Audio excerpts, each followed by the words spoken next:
अस्सलामुअलैकुम, this is Yasir from Mastek. और मैं कहाँ से आ गया भाई? मैं इसलिए आया हूँ क्योंकि जो अभी आप Q&A देख के हटे हैं उसका पार्ट प्रॉपर रेंडर नहीं हुआ था, तो ये मेरी और मेरी टीम की गलती थी कि जिसकी वजह से प्रॉपर रेंडर नहीं हुआ। अब इसी वजह से मैं इंट्रो रिकॉर्ड कर रहा हूँ। अब आप अली भाई का देखें पार्ट और इन्जॉय करें। वाजिद अली कहते हैं दराज लाइक न्यू से यूज आईफोन बाय करना चाहिए, सेफ है कि नहीं? या सेफ तो है, वारंटी भी मिलती है, बट रेट का बहुत फर्क है। इसी मतलब इसके अगेंस्ट अगर मैं ये कहूँ कि मार्केट में वही आईफोन ढूंढ लो, कोई अच्छे रिलेशन वाला दुकानदार ढूंढ लो, आपको 10 से 15 हज़ार रुपये सस्ता मिल जाएगा दराज के रेटों से। तो अगर आप 10-15 हज़ार रुपये की फेवर मिल जाए तो बहुत बात है इस दौर में। तो मुझे लगता है कि ऑफलाइन मार्केट पहले एक्सप्लोर करो। हाँ, ना मिल रहा हो तो दराज की चीज़ बुरी नहीं है, मतलब ठीक है, बट अगेन बात तो वही है कि वहीं वेंडर भी हैं, वही दुकानदार ही बैठे हैं ना, वहाँ पर भी वेंडर्स ही बैठे हुए हैं ना। तो आप खुद एक अच्छा वेंडर ढूंढ लो जिससे अच्छा रिलेशन बने, तो आपको सस्ता दे देगा। ओके, जैसे कहते हैं रियलमी GT सीरीज़ का कौन सा फर्स्ट पाकिस्तान में आएगा यार? नवंबर या फिर नवंबर अगस्त दिसंबर बताया था। हाँ, नवंबर दिसंबर में जो है ना, हम लोग की मीटिंग हुई थी, तो हमें पता लगा है कि भाई नवंबर दिसंबर में GT6 सीरीज़ 10% चांसेस हैं। डिपेंड कि हमारी हुकूमत के हालात क्या होते हैं। अभी तो 2 दिन से काफ़ी सारी चीज़ें चेंज हुई हैं, but let's see up to them. मतलब अभी तो उनका प्लान है, बट वो ये कहते हैं कि भाई तुम्हारे मुल्क के हालात बहुत अजीब हैं। तो अजीब हालातों में फिर कन्फ्यूजन भी क्रिएट होती है। हाँ, अभी तक तो 10% चांसेस हैं। ओके जी, नुमान अली कहते हैं upcoming Huawei phone Y series का, Y17 था, कौन सा था फ़ोन? Y75 है या वाई सीरीज़ का कोई फ़ोन है? हाँ, मतलब इसी सीरीज़ का फ़ोन था जो हमें भी कंफर्म हुआ है। तो ये आपको ये जुलाई एंड या आपको अगस्त के पहले वीक में लॉन्च होता हुआ हुआवे का फ़ोन मिलेगा। Okay ji, Vivo V40 series expected launch date in Pakistan सितंबर मिड या एंड, उससे पहले नहीं लॉन्च होगा पाकिस्तान में। उससे पहले वीवो का वाई सीरीज का फ़ोन अगस्त में आएगा कोई ना कोई। ओके जी, द ओनली मोहम्मद फिर कहते हैं अली भाई 4-5 पिछले क्वेश्चन में आपने क्वेश्चन नहीं लिया, रिप्लाई कर दें। नहीं कर रहे। Tell me about Pixel 6 non PTA 40-45 हज़ार, बहुत साफ फ़ोन है तो 50 हज़ार, इससे ऊपर की वैल्यू नहीं रखता पिक्सल 6। कल को अगर अप्रूव भी कराना है तो दूसरे बंदे का पिक्सल 6 लो जो फैक्ट्री अनलॉक है और अपना लो। 45 हज़ार नहीं, 45 हज़ार एक सिम पर खर्चा आएगा, मतलब 50 और 45 95 हज़ार रुपया। और अगर 100% ओरिजिनल फ़ोन है, ऑफिशियल PTA सिंगल सिम भी हो जाता है, तो आई थिंक बहुत सारे फ़ोन्स को कम्पीट करता है बहुत सारी चीज़ों में।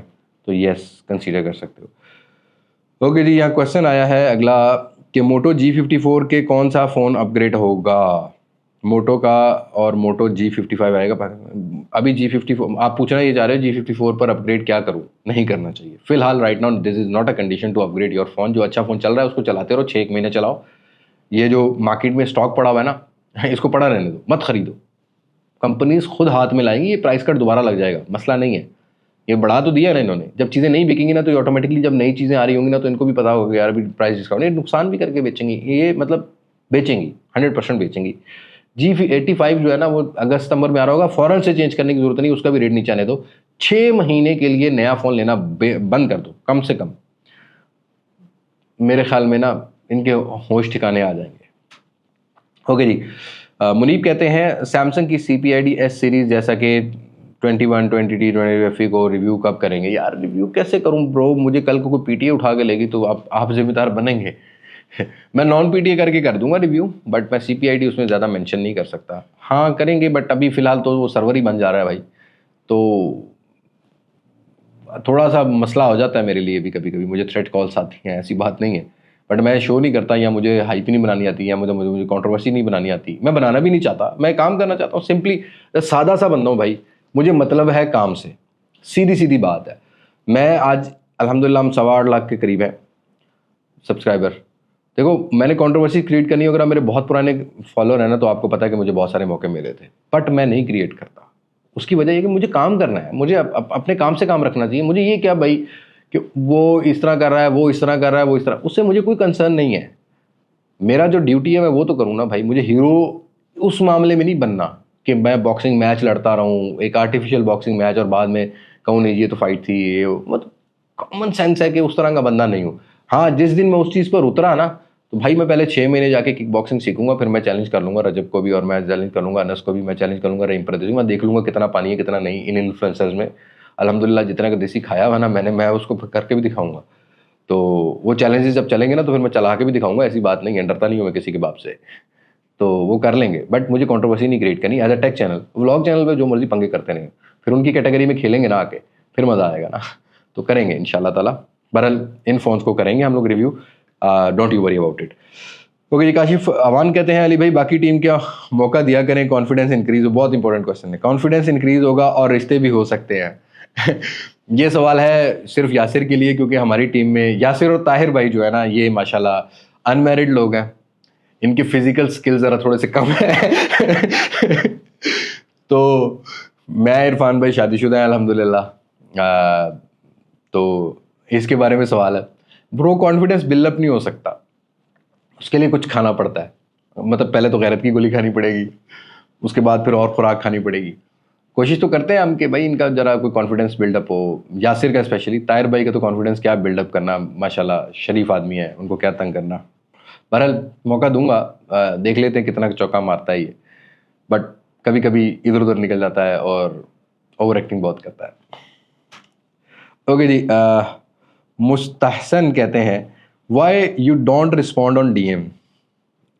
मेरी जान, मेरे जान के टोटे, 100 से 200 कमेंट, 100 से 200 DM डेली इंस्टाग्राम पे, फेसबुक पे बकरे, वीडियोस के अंदर कुछ 400-500 कमेंट डेली होते हैं। हर किसी की यही कोशिश होती है कि यार रिप्लाई करे।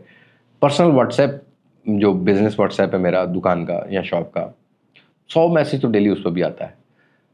मैं एक एक बंदे को अगर रिप्लाई करने लग जाऊँ तो मुझे वीडियो बनाने का फ़ायदा ही कोई नहीं है। तो वो जो आप DM कर रहे होते हैं ना, सॉरी टू से ब्रो, कभी कभी टाइम नहीं होता। इंपॉर्टेंट क्वेश्चन हो तो मैं उसका रिप्लाई ज़रूर कर देता हूँ, लाइक कोई इंपॉर्टेंट कन्फ्यूजन हो तो मैं कर देता हूँ। लेकिन अगर मुझसे कोई हमेशा DM में ये पूछे ना कि बेस्ट फ़ोन बता दें, बेस्ट फ़ोन बता दें, तो उसके ऊपर तो मैं वीडियोज़ दे रहा होता हूँ, और वो एक वीडियो बन रही इसी वजह से रही होती है कि आपकी कन्फ्यूजन क्लियर हो जाए। तो अगर बहुत इंपॉर्टेंट DM आपने किया होगा ना, तो I will check for it, but sorry to say मसरूफियात बहुत ज़्यादा होती हैं, और मैं कभी नहीं कहता कि आप मुझे DM पे मैसेज करो मैं आपको रिप्लाई करूँगा। आप कमेंट कर दिया करो, हम देख लिया करेंगे उस कमेंट की कितनी वैल्यू, मतलब कितनी डिमांड आ रही है कि उस कंटेंट को, फिर हम उसके ऊपर वीडियो बना दिया करेंगे। और वीडियो से इंडिविजुअली, सिर्फ आपकी नहीं, अगर उसी तरह का सवाल किसी और के माइंड में है तो उसकी भी कन्फ्यूजन क्लियर हो जाएगी।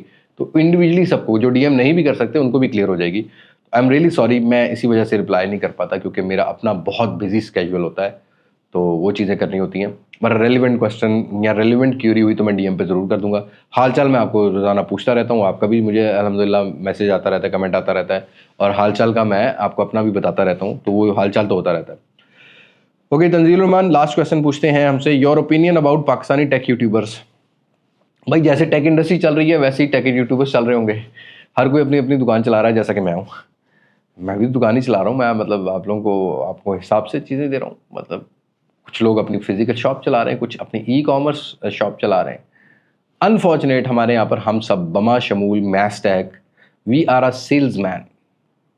पेट बहुत कुछ करवाता है, भूख बहुत कुछ करवाती है, इकोनॉमी स्टेबल होती, प्रोडक्ट्स बहुत होती, रेवेन्यूज़ अच्छे होते हैं यूट्यूब के, तो आई थिंक मैं तो ऐसा डिसीजन लेता कि शायद मैं फिर सेल्समैन ना बन रहा होता प्रॉपर। ये एक रियलिटी है, देखो इसको हम चेंज नहीं कर सकते, मैं अपनी तारीफ कोई नहीं करूँगा। लेकिन अनफॉर्चुनेट ज़रूरत ईजाद की माँ है, और हमारे यहाँ पर ज़रूरत जो है ना वो रोज़गार है, पैसा है। तो उसने ईजाद क्या किया है? Salesman, and we are a salesman. हम कहीं ना कहीं बायस्ड हैं, और ऑब्वियसली हैं, इस बात को कोई हम जुटला नहीं सकते। बट वहीं पर जिसको अकल है वो अपनी कुछ सीरीज सेट कर लेता है, जैसा कि मैंने इस साल के सेट, हमने यासिर ने मशवरा दिया, इरफान भाई ने मशवरा दिया, टीम ने पूरा सजेस्ट किया कि सीरीज़ बनाएंगे। उस सीरीज़ में हम बायस नहीं होंगे। बेस्ट फ़ोन है, टेक बोलचाल है, बेस्ट यूज़ फ़ोन है, बेस्ट गैजेट्स के ऊपर भी आहिस्ता आहिस्ता बात होने लग जाएगी, वक्त तो खुले। अनफॉर्चुनेट ये सीरीज़ आप लोगों के लिए बन रही होती है, और यही चीज़ आप मिस कर रहे होते हो, राइट? रिव्यूज़ बायस नहीं होते, ये बात याद रखना। कंपैरिजंस में जो दिख रहा है वही बोल रहे हैं ना, खुद से तो नहीं किसी को अच्छा कह सकते। तो अनबॉक्सिंग की हद तक we are a salesman, but I don't think so कि मैं कहीं रिव्यू पर कुछ सेल्समैन हूँ। मैं जो बात हो मैं साफ कर रहा होता हूँ, ठीक है? तो आप लोग भी सपोर्ट किया करो। जितनी ताकत हमारी ज़्यादा होगी उतना मैं सेल्समैनी से हट के एक इन्फ्लुएंसर की तरफ आ रहा हूँ, उतना ही मुझे सपोर्ट आप लोगों की तरफ से मिलेगी।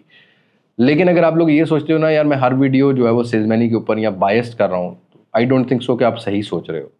आप उन सीरीज़ को उठाओ, मैं बहुत रिसर्च करता हूँ उनके ऊपर, मेरी अपनी मतलब अपना फिजिकल एक्सपीरियंस भी है, तो मैं उसके ऊपर भी रिसर्च करने के बाद ही वो वीडियो बना रहा होता हूँ, और कोशिश कर रहा होता हूँ कि आप लोगों का सगा रहूँ, क्योंकि आफ्टर ऑल हमारी जो भी वैल्यू है ना आप लोगों की वजह से है, किसी और की वजह से नहीं है। तो उस वैल्यू को मैं काउंट कराता हूँ। जिस भी ब्रांड के साथ मेरी बात होती है, जब रिव्यू की बात हो या कंपैरिजन की बात हो, अगर मुझे कोई कह भी दे कि यार आपने हमारे फ़ोन को बुरा कह दिया, तो मैं कहता हूँ भाई तुम्हारा फ़ोन बुरा है, मैं क्यों अच्छा बोलूँ, तुम अच्छा फ़ोन दे दो मैं अच्छा बोल दूंगा। तो वो मैं स्ट्रेट फॉरवर्ड कहता हूँ। अगर कोई ब्रांड्स में से भी देख रहा है उनको पता है मेरी बात का। मेरी किसी ब्रांड से लड़ाई नहीं है, मेरी लड़ाई प्रोडक्ट से होती है। जब मैं 2 मुर्गों को लड़ा रहा होता हूँ ना, तो एक मुर्गा तो तगड़ा है, एक ने तो जीतना ही जीतना है ब्रो। तो हाँ, पाकिस्तानी टेक कम्युनिटी सेल्समैन है, मतलब कुछ तो ऐसे भी सेल्समैन है जो हर फ़ोन को बुरा कह के अपनी दुकान चला रहे हैं, किट फ़ोन को अच्छा कहते हैं। अनफॉर्चुनेट, ये रियलिटी है। देखो मैं किसी को पॉइंट आउट नहीं करना चाह रहा, but this is a reality. मुझे खुशफहमी है कि अगर मैं किट फ़ोन पर उतरूँ बेचने पे तो मैं पाकिस्तान के सबसे ज़्यादा माल उतार सकता हूँ, मेरी ऑडियंस है, मैं बेच सकता हूँ। बट मैं क्यों नहीं कहता मुझसे लो, क्योंकि नहीं भाई, मैं मतलब जान के ABC मॉडल, ये एक नया मॉडल है, मैं इसको बुरा करार दे दूँ और मैं उसके अगेंस्ट यहाँ पर किट फ़ोन खड़ा कर दूँ, हाँ यार ये किट फ़ोन है, ये मेरी टीम बैठी है, इससे ले लो आप, तो ये गलत बात है। मैं ये डब्बा पैक जिसने लेना है ना, उसने डब्बा पैक लेना है, मैं उसको बताऊँ कि इसके अगेंस्ट कोई डब्बा पैक फ़ोन अच्छा इस टाइम मार्केट में अवेलेबल है, वो ले लेना। लेकिन kit phone is not compatible, या मतलब compete नहीं करता एक बॉक्स पैक के कंफर्ट को, ठीक है। किट फ़ोन अच्छा ज़रूर है हार्डवेयर, डिस्प्ले, कैमरा में, बट कंफर्ट जोन में अच्छा नहीं है। इसी तरीके से नया फ़ोन कंफर्ट जोन में अच्छा है, लेकिन उसमें भी प्राइस कैटेगरी है, कोई फ़ोन बिल्ड में अच्छा है, कोई कैमरा में अच्छा है, कोई डिस्प्ले में अच्छा है, उसमें डिफरेंट चीज़ें आ जाती हैं। लेकिन बॉक्स पैक फ़ोन एटलीस्ट 1.5-2 साल चल जाता है, स्नैपड्रैगन 685 के अलावा जितने भी हार्डवेयर हैं वो चल जाएंगे, right. But media Helio G99 से ऊपर के जो हार्डवेयर है वो चल जाएंगे, उससे नीचे वाले तो आज बहुत स्ट्रगल करते हैं, यूआई बहुत स्ट्रगल करती हैं। तो ये चीज़ें समझने की ज़रूरत है। सभी अपने जगह सेल्समैन है, and I am ashamed to be a salesman, but unfortunate 2-3 साल से हालात ही ऐसे हैं। तो थैंक यू सो मच। हम ज़्यादा डिटेल में निकल जाता हूँ, मानना बुरी बात नहीं है, लेकिन हड हरामी बुरी बात है, और कंसिस्टेंसी भी होनी चाहिए, ठीक है।